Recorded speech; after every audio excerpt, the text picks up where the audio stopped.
अच्छा, मुझे देखने वाले भी बिल्कुल मोदी जी जैसे हैं, मतलब कुछ भी कहूँगा, कुछ भी बोलूँगा, सुन लेंगे लेकिन अमल नहीं करेंगे। ये काट दियो, जनता नाराज़ हो जाएगी मेरे प्यारे दोस्त।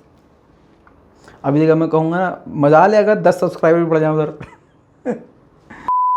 दोस्तों, वीडियो रिपोर्ट शुरू करने से पहले आपसे एक बार फिर से हाथ जोड़कर गुजारिश है। देखिए, हाथ जोड़ लिया यार, अब क्या करूँ, पैर पकड़ूँ। हाथ जोड़कर गुजारिश है, आपके फ़ायदे की बात है। रज़ाग्राफ़ी अनस्क्रिप्टेड हमारा ये दूसरा चैनल है।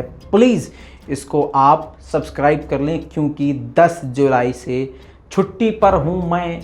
कब तक छुट्टी पे हूँ वो मैं आपको रज़ाग्राफ़ी की स्टोरी पे ही बता दूंगा, इंस्टाग्राम पे ही बता दूंगा आपको। लेकिन छुट्टी पे होने के बावजूद अपने इस चैनल पर रज़ाग्राफ़ी अनस्क्रिप्टेड पे मैं लाइव आता रहूँगा, खबरें देता रहूँगा, बातचीत आपसे जारी रखूँगा।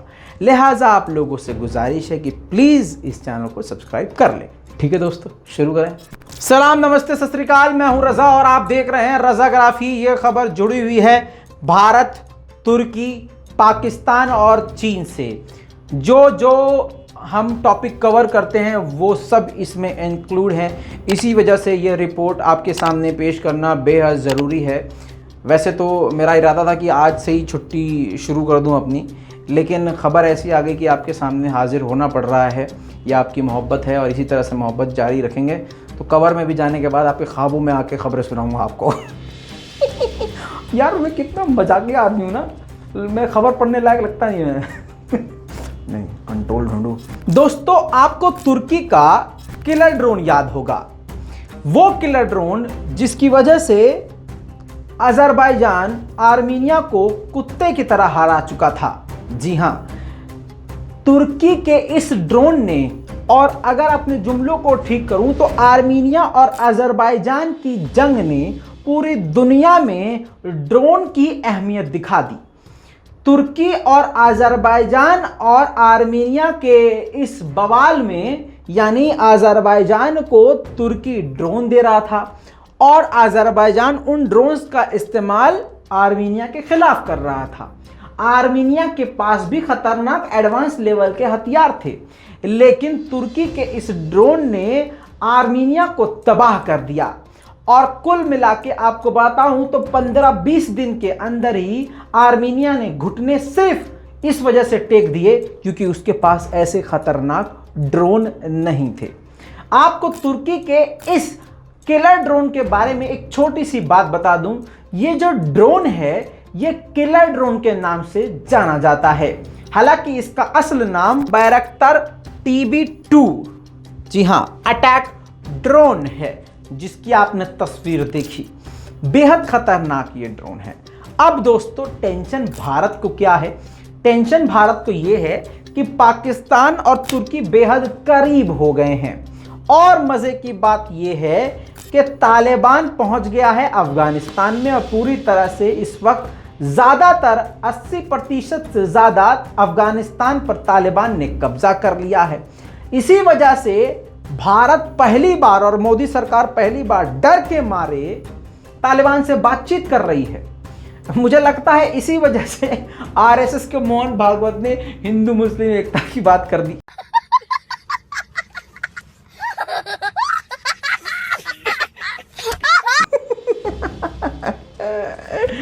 बताइए, जो RSS कल तक मुसलमानों का गला काट रही थी, उनके लीडर कह रहे हैं कि जो भी हिंदू मुसलमान का कत्ल करे या मुसलमानों को बाहर जाने की बात कर दे वो हिंदुत्व के खिलाफ है। कमाल की बात है। ये समझ में नहीं आई, लेकिन फिर भी बात अच्छी कही थी उन्होंने।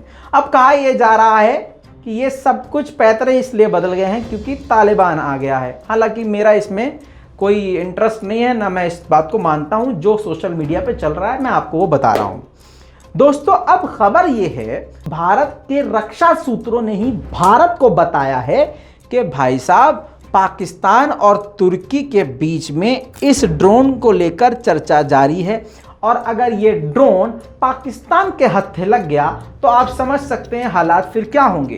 क्योंकि आपको ड्रोन के नाम से एक और खबर याद आ रही होगी। एक सस्ता सा नकली सा ड्रोन हमारे जम्मू के एयरबेस पर, भारत के जम्मू एयरबेस पर बम गिरा के चला जाता है। उसके बाद भी कई दिन वो ड्रोन नजर आता है, कई बार। मजे की बात तो यह है कि भारत का डिफेंस सिस्टम लॉल हो गया। मजे की बात यह है कि हमारे मोदी सरकार ने हमारे डिफेंस सिस्टम को इतना मजबूत किया है कि कोई भी ड्रोन आता है, फुचुक से बम फेंकता है और हुर हुर हुर हुर के चला जाता है। मतलब ये मजाक नहीं, ये गुस्से वाली बात है। मतलब इतना सस्ता हमारा सिस्टम हो गया है। इसीलिए कहता हूं, हमारी मिलिट्री कमजोर नहीं है, हमारा डिफेंस सिस्टम कमजोर नहीं है, हमारी सरकार नकली है। हमारी ये बीजेपी सरकार है, बेशक से हमारी है, जैसी है हमारी है, लेकिन घटिया है, बेकार है। इसने जो है मोदी सरकार ने, मतलब आप सोच के देखो, ऐसा कभी हो सकता है? भारत बहुत एडवांस है। अभी सीरिया में एम्बेसी पे ड्रोन हमला हुआ अमेरिका की, हवा में खत्म कर दिया। हमारे पास क्यों नहीं है भाई? हमारे ताल्लुकात तो इजराइल से हैं, इजराइल हमें हथियार देता है, क्यों नहीं हमारे पास? तो अगर ऐसे सस्ते ड्रोन से भी हमें, अगर भारत को खतरा है, तो अगर पाकिस्तान को एक बड़ा खतरनाक, मतलब तबाही मचाने वाला ड्रोन हत्थे लग गया, तो भारत के लिए खतरे की घंटी है कि नहीं? भले ही मैं मानता हूं कि चलिए ठीक है, एज अ भारतीय मेरा यह मानना है कि हम पाकिस्तान को बुरी तरह से हरा देंगे, हम पाकिस्तान को तबाह कर देंगे, बर्बाद कर देंगे, ये कर देंगे, वो कर देंगे। चीन का हमने बहुत कुछ उखाड़ दिया है। चीन तो वैसे ही डर रहा है हमसे, बताओ, मोदी से डर रहा है। वो तो कह रहा है जैसे जैसे मोदी जी की दाढ़ी बढ़ती जा रही है मुझे टेंशन हो रही है, मोदी की दाढ़ी में तो राफेल भी छुप गया, मोदी जी की दाढ़ी में पता नहीं कितने घोटाले छुप गए। मतलब ये मैं नहीं, ये तो राहुल जी की बात बोल रहा हूँ, राहुल गांधी जी की बात बोल रहा हूँ, है ना।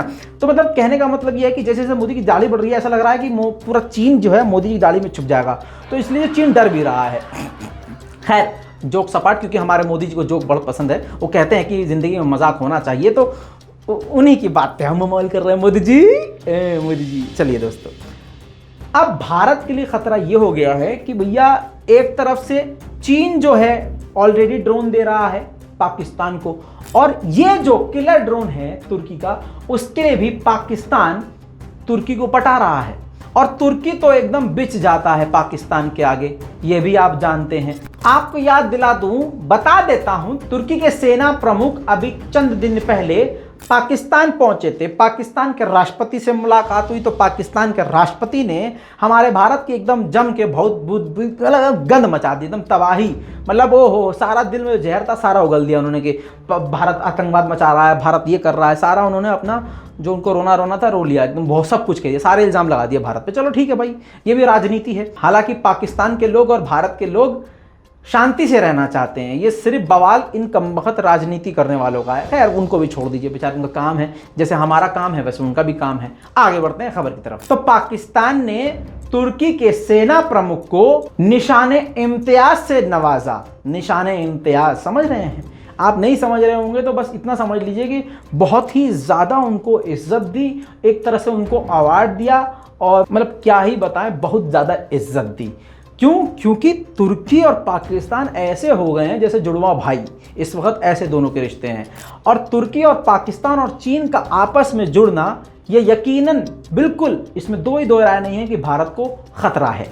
ऐसे मौके पर जब चीन से भी हमारी तानातानी चल रही है, पाकिस्तान से भी हमारा चल रहा है, तुर्की से भले ही नहीं है, लेकिन तुर्की से पाकिस्तान के राष्ट्रपति ने सैन्य मदद मांग ली है।